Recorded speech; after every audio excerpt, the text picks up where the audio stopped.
We haven't said anything really that we can lead into the show with. All right, well, this could be it right here. I'm going to start off by saying hi to you again.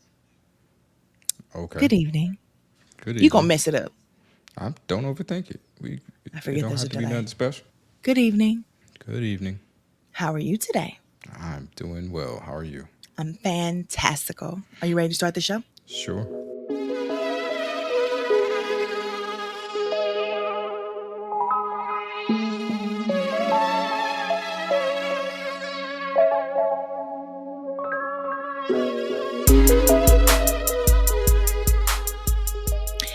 Hey everyone, and welcome back to One Man and One Woman, the podcast. I am one of your co-hosts, Tara Michelle. And I am JdotFlan. So this evening, I am coming up with a topic that hails from another podcast that I was a guest on, our friend Hectic. His podcast is Whatever by Hectic on all streaming platforms. And the question was regarding the N word. Hectic does not believe in using the word. He also is not from America. He's like an islander. He's from Haiti or Jamaica or something like that. So he doesn't necessarily, or maybe didn't grow up like we did using the word. So I can always understand someone who isn't as connected to the word, or where the word isn't as ingratiated into their vocabulary or life or lifestyle. But I thought it would be really good for us to have this conversation and to have it in a more structured way.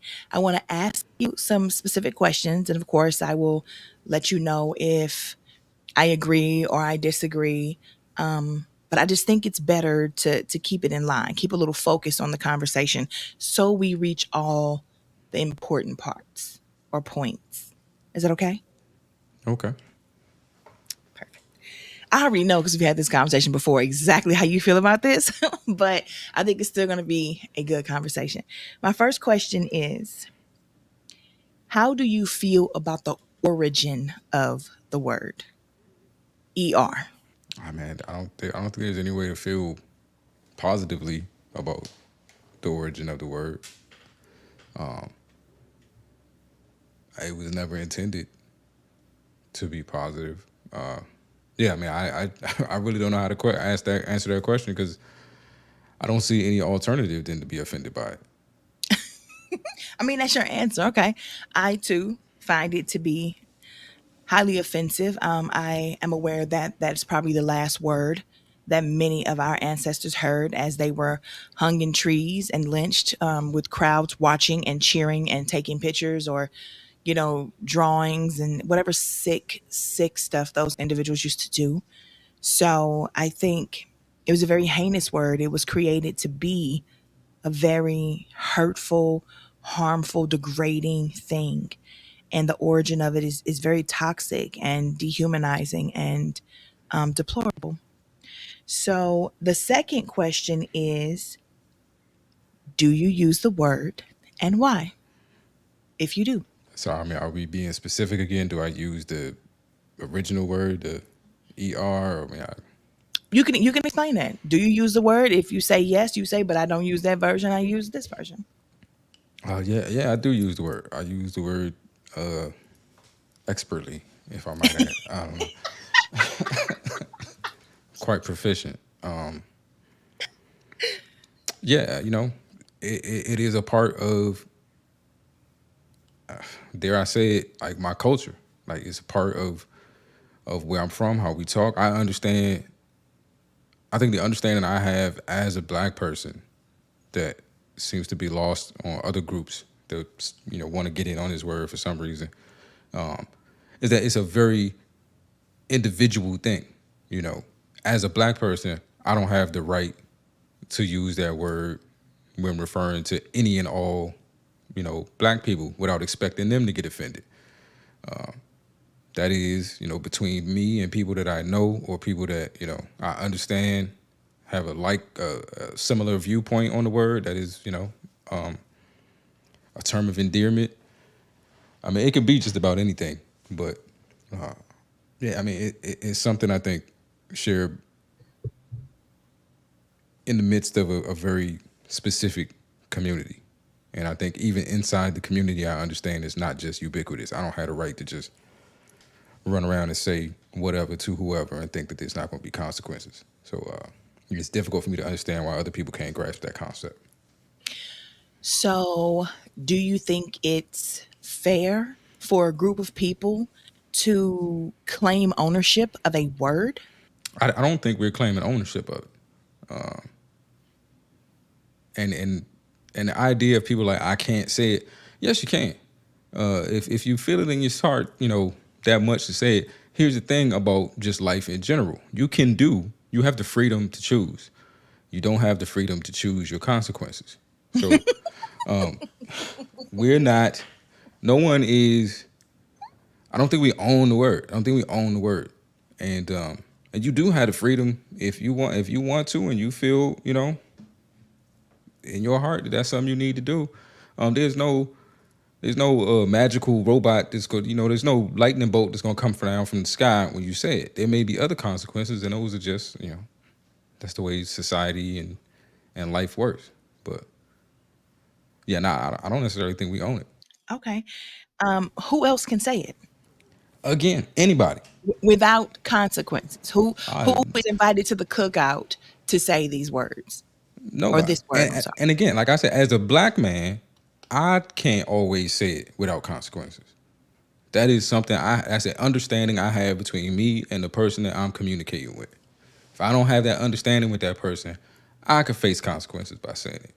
So really, nobody. Okay. Do you say it around your daughter? No. So if you don't say it around your daughter, should you be saying it? Yes. It's not a part of my. It's not a part of my daughter's culture. It's not a part of anything she's been brought up to understand. It's not how her peers or her or the people close to her communicate. And so if it's not if that's just naturally not a part of the way she communicates with people because she's not around people that communicate that way, there's no reason for me to just push that on her. If one day, she gets for whatever reason ingratiated in this culture and she's going to be singing the lyrics to songs and things like that, I'm not going to jump in there and be like, hey, nah, you can't say that. But I'm not going to be the one to introduce you. I'm not going to be the one to be like, hey, you know, here's this fun new thing you could say. Funny Like thing that you can say. Oh my this God. that's for me and the people that I'm talking to. But that's an understanding I have with the people that I'm talking to. I said I was a young man. I made the mistake of calling an older black man dog. I was just like, yeah, what's up, dog? Or whatever, appreciate you, dog. And the dude went off on me. Went nuclear. Like, don't you ever call me that. I ain't your dog, blah, blah, blah. And I understood then and there, like, that even within the racial community, even within, what is blackness, there are no universal rules. And not everybody is cool with everything. And so, as much as they make it seem like we just have the freedom to say it whenever we want to, no, we don't. You say you call the wrong dude a nigga and think and watch what happens to you as a black person. I agree. I agree wholeheartedly. And I love the fact that you address that you don't say it in front of your daughter, because I don't say it in front of my kids either. And the reason that I don't is for that same exact reason. I grew up in North City, St. Louis, and on the west side. So I am the best of both worst worlds. I like to describe it like that because I've seen some things. I've been through some things. I grew up in an era where gangs were huge. They were really a thing. Um and my children will never know that life. I literally moved to a city in Illinois where we were the only black family and raised my older two. And my younger two, again, are not privy to the things that I grew up seeing and witnessing and being a part of. And I want to keep it that way.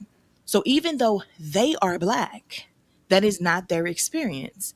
And I would love it if that was never their experience. I don't hate the word. I hate that it what it was created to do and what how it was used with my ancestors, but I do feel a empowerment of the fact that we took the word, we dropped off the ER, we put on the A, we use it as a term for everything. It can be a term of endearment. We're gonna say it when you make us mad, but again, in talking to you like that, we're recognizing that you are like us. I can be mad at you because you driving crazy and almost ran me off the road. I can be, mad at you because I brought my car to you to fix it and you made it worse. Like, or I could be saying that as a term of endearment and give you a hug. I could be so happy to see you.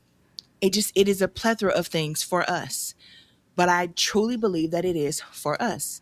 However, I do have a story where I think I had a proud moment. Like this is going to sound completely crazy to people who hate the word like Oprah Winfrey and stuff like that. But I was at work one day and I went down to the bottom floor to get something from the vending machine. And when I came off of the elevator, the young man was on the phone with his friends. Now I didn't know this person. I don't think he worked in the building. He may have been there to see one of the psychiatrists or something like that. And he was on the phone, this young white boy. He's on the phone with his homies. They on speakerphone, and you could tell they sound very California Valley-ish. Everybody, and I know people get mad when you say that, but most of the time, you can tell a person's ethnicity when they're talking on the phone. So his friends were white, and he was white. And he was calling them the N word back and forth with an A on the end. And they were calling him one back. They were having the greatest time. I got my stuff from the vending machine, and when he dropped, he turned around and saw me, and the boy looked like he thought he was gonna die. Like I was gonna hop down from them steps and beat him to death. But sir, I'm almost like it's like everything else they try to take from our culture. Everybody wants a piece of the black culture to mimic and copy left and right. And that's what he was doing. But why would I be mad? Why would I be mad? Because a white boy and his friends were using a term that we created, that we hold dear, to take away the sting of the hatefulness that was a part of the ER version. And they just use it amongst themselves. Like I found it to be comical. I just got back on the elevator and went on about my day. They were using it in the same exact way that we were. But where I draw I the mean, line is I don't want them saying it to me. No white friend of mine, no matter how cool you are, can say that to me. And I actually prefer you not say it around me. But I can't tell you what you do in your car when you rapping a song, or what you do when you're around your other white friends. but I guess for me, like the problem is that there are other words. There are other words that other groups are offended by. And I think a lot of times as black people, we understand and respect those boundaries. There are words, and I don't even want to say any of them because I'm not trying to, offend anyone. But like, yeah, I mean, there are words that are well known in the Hispanic community that mean this, and when they saying it to each other, it means a certain thing. But if you not a member of that culture, you just can't walk in there and use that word and think it's cool. And it's not difficult for me to understand that and respect that boundary. It feels weird to me that this is something that they need to say so badly that they just can't respect the boundary. But why? Look how huge hip hop is. Look how huge rap is. And they are huge consumers of it. Again, everything that is us people want a part of, except for the actual experience. They don't want to be caught driving while black. They don't want to be caught walking in New York while black, or going to the store to get a tea and some Skittles while black with a hoodie on. So, but they want to do everything else. They want to steal our hairstyles, and they. But let me just say, these girls out here with all their lashes and their wigs and everything so blonde, and they know it's not natural to them, they can say the same thing back to y'all. However, since I don't do any of those things, I'm going to speak to the fact that these white girls who wear cornrows and people like, oh my God, that is a great new style. New, like it's ridiculous. So again, everything about us people want. They want to take hold of, take hostage of, make money off of it. There are white girls out here braiding now, doing box braids, cornrows, all of that. And then you see in the comments people like, can we have anything? No, we cannot, because our greatness is phenomenal. And I understand why they want to do what we do and be like us without actually being. Look how they tan. There are women who go to the tent and their skin is leather at this point because they're trying to get that melanated color. So of course, if it's a word that we use and that we give power to, of course they want to use it. And this is not But every white person. There are white people who don't have anything to do with, hip hop or wanting to use the N word. So I'm not talking about them. But these young kids, absolutely, they want to be as much a part of the culture as they can. wait, and so two things. One, They want to be a part of the culture as much as they possibly can, but in wanting to be a part of the culture as much as they possibly can, the thing they want to do to be a part of the culture makes them not a part of the culture. Like you could be what is it? What's the Tribe Called Quest line? You could be a white boy and be cool, but don't prep the road. Like you could be cool, you could be an ally, but you're not gonna be that. If you can't respect that boundary, and I see this differently as like hair, because we're talking about something that the group that it is you want to be like finds offensive. So why would you want to offend, or why would it be so important to you to do something that the people you're trying to emulate are going to find offensive when you do? Like the hair thing to me is different. Like this is a Well, I'm not comparing them. Let me stop you there. I wasn't comparing. I'm just giving an example of how they want to do everything that we do. So why would they stop at a word? Because everything else is is because is that fair game. because that word is what's going to ostracize you from the community you love so much. They're not thinking like that. If you could stop right there, we might rock with you. Yeah, but they want to do, you have to do it all to you know what I'm saying? Well, And they want to push and those so yeah, boundaries. they got the freedom to do so, accept the consequence. Okay, so do you think the word is more talking specifically to us who use the word? And to be honest, I think I'm starting to phase out of it because my kids are older now and I don't want to end up being on the phone with somebody who I speak like that with and they hear me. And I don't know. I don't know as I get older why it's starting to bother me. Because I'm not gonna tell anybody else what, not to do. But anyway, um, do you think it's more of a positive or a negative thing when we use it in our culture? Do you personally use it more when you angry or when you are cool? Or do you think it's like equal? I think it's equal. Um, I probably don't use it as much as I used to. I don't think that's been through any intentional means. I just am not having those kind of conversations as often.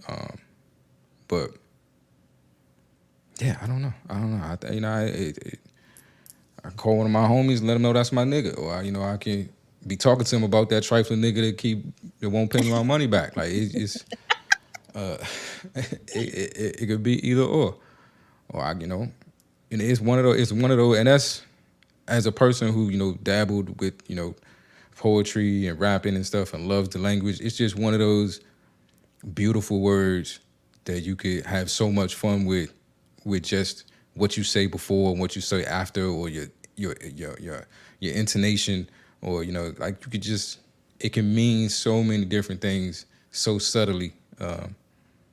I mean, from a literary aspect, I feel like it has value. Like there's just there's a there's a lot to it. I don't know. I'm touched by the fact that you said it was a beautiful word. And I love that you brought up the literary use of it. Again, all that magic happens though when it's us in control of the word. I don't feel like at any point, like, okay, here's the thing for me. There are a lot of Latinx, Latina, Latino people like Cardi B, like Jennifer Lopez, like Fat Joe, who think that it's their right to say the word because of where they grew up in New York or who they hang out with or who they let impregnate them. And how do you feel not talking about white people? How do you feel about other melanated people using the word? That's a difficult one. To be honest with me, honest with you, it's never really bothered me. Like I've listened to Fat Joe's music, and I know he said it, and I've never was listening to a Fat Joe song and then heard him say the word, and was like, oh shit, what was that? Like Big pun. it almost seemed expect because they feel authentically a part of the culture, and so it doesn't even hit your ear, or at least for me, it doesn't hit my ear in a way that would raise a flag in any kind of way. So Jennifer Lopez singing it like she had the one song which I do believe Ja Rule made her say. So I tell them niggas I mind their yeah business or something like that. I'd What we doing? say I tell here's one of the weird idiosyncrasies I do have with the word. I ain't really a fan of nobody singing it. I don't care what you look like. It's not a So word to be okay, sung, but in my for opinion. me, here's the context for me, or here's the problem for me. I'm gonna take Cardi B specifically because Cardi B has, a baby daddy who's Offset, who's black. And she says the word because she lives in New York. And I think sometimes she might even say she's part black, or that being whatever she is the same as being black, blah, blah, blah. Right? She will also be the same one that you can go back on videos of and on posts of and see her talking real bad about black women, calling them roaches and all kind of other stuff. So when you mad, you think you're above us. Now you're not a part of the culture. Now you can talk reckless about black women and you're still using that word. That's my problem with people. I don't care how melanated you are. If neither one of your mom or dad is black, and I don't necessarily if you African or Haitian or Jamaican and your story or your history is not a part of your lineage, doesn't include ancestors who were brought over here and enslaved, this is not for you either, because you have a lot of African and Jamaican and Haitian people who come over here and tell you, I'm not black. I'm Haitian, I'm Jamaican, I'm African.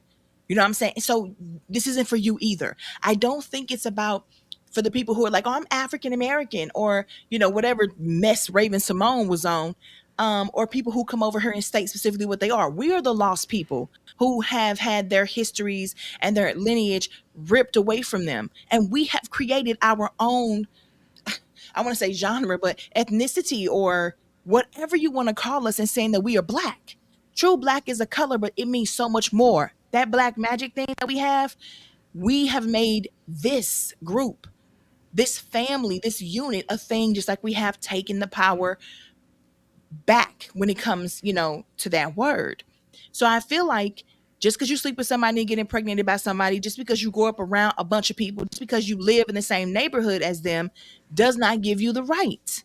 Because again, the first time somebody make you mad that's dark skinned and you pop like she did, you prove that you are one of them, which means other, not us.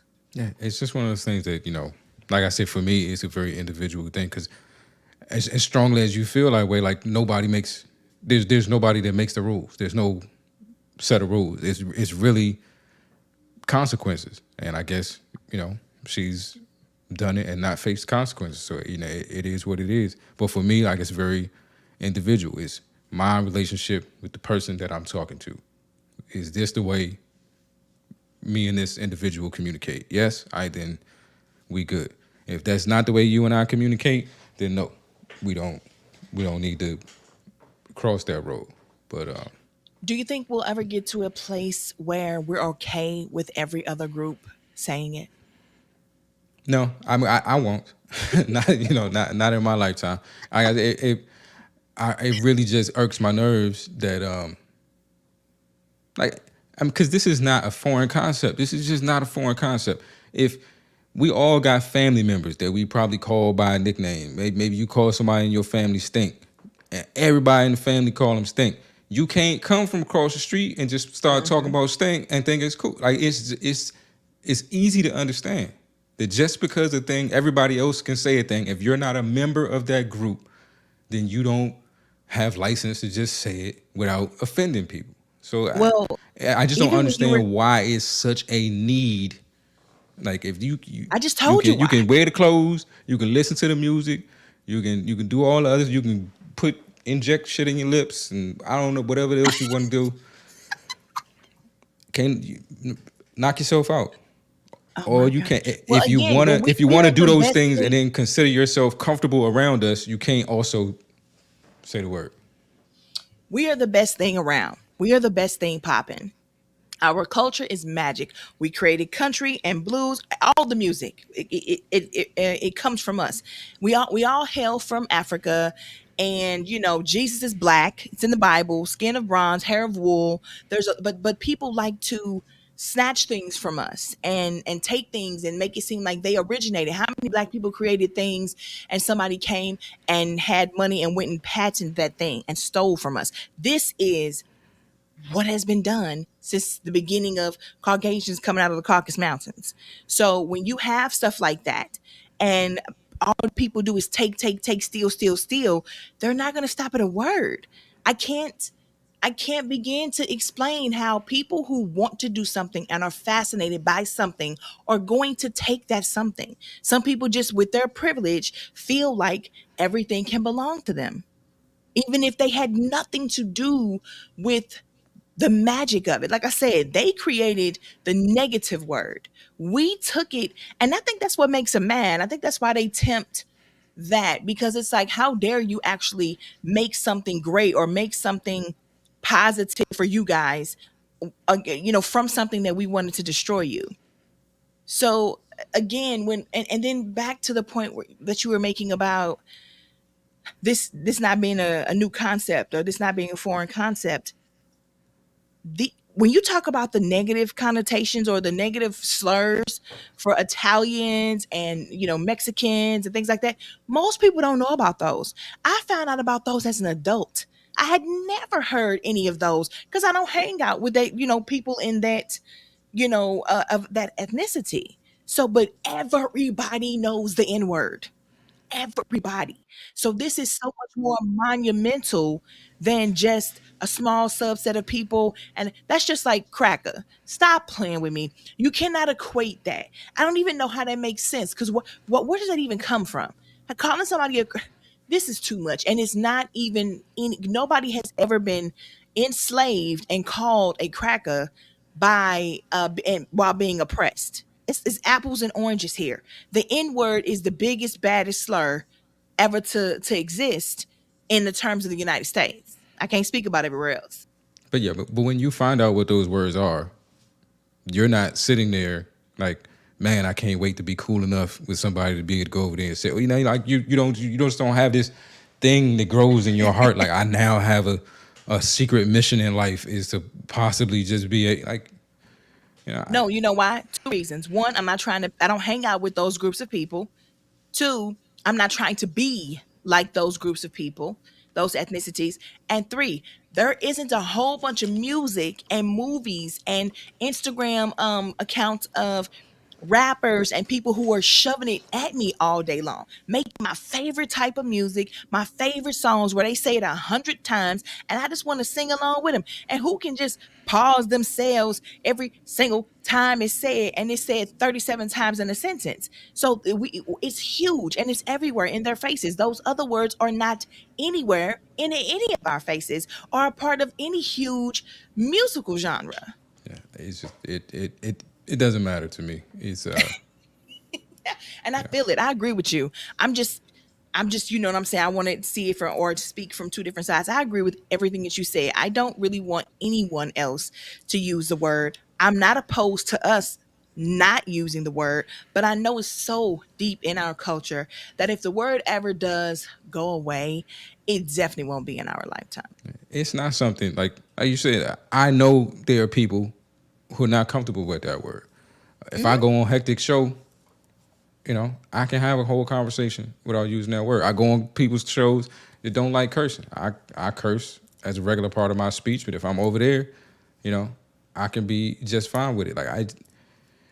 It's an individual thing. When I'm in the space where that's appropriate with the people who understand what I mean when I say it and I can communicate with effectively using the word, then that's how I operate. When I'm in a space where that's not the case, then I can operate differently. I'm not so gung ho to do whatever it is I want to do, regardless of its impact on anybody else, that I'm going to do something that's going to offend somebody just because I want to flex my freedom.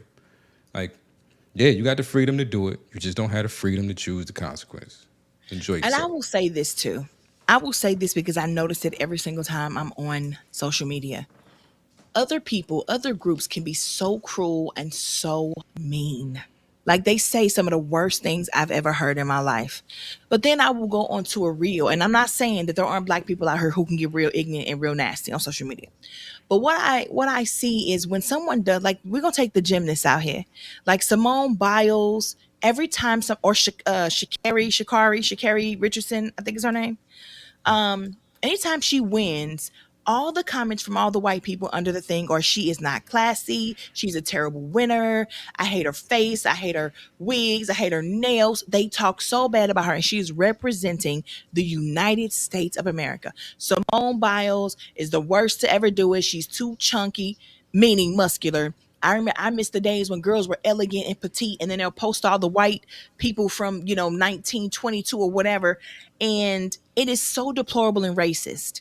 And it's like, wow, she's representing your country and bringing something they are, and they're bringing home medals, and that's still not good enough. All you can do is tear them down and compare them to white women and say how they could never be as graceful or as great or as pretty, but those white women will never be as medaled as them, as winning as them. And that's what bothers you. So you have to tear them down in any other way but that. I see it all the time. Yet you turn it around and you go on Instagram, you see a white dude, some white like dude dressed like he's straight up from going to some country line dancing, and he's dancing to some of our music, or he's dancing to his own music, but he getting it.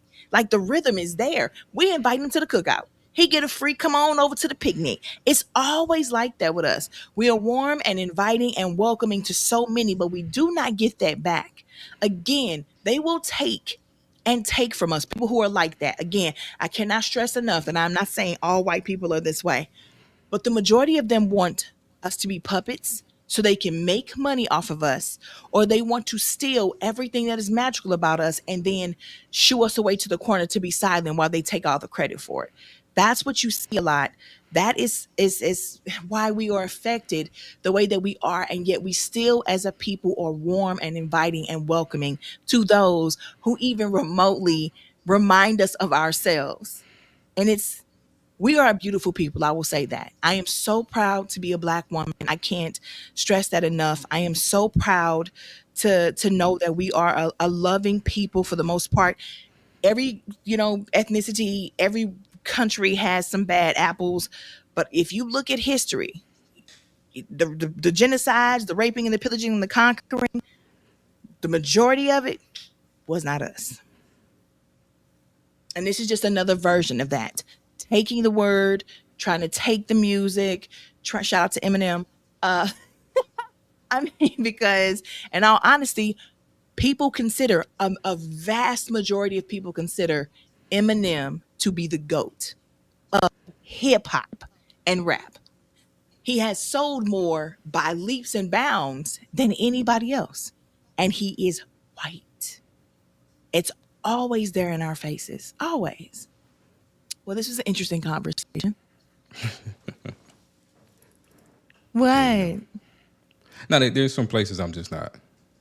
Yeah, I'm not gonna go. If you have something you want to say about Eminem, you can. He is not my goat. No, I do not about enjoy him. Eminem. No, no, no. Oh, I am sitting this one out. okay.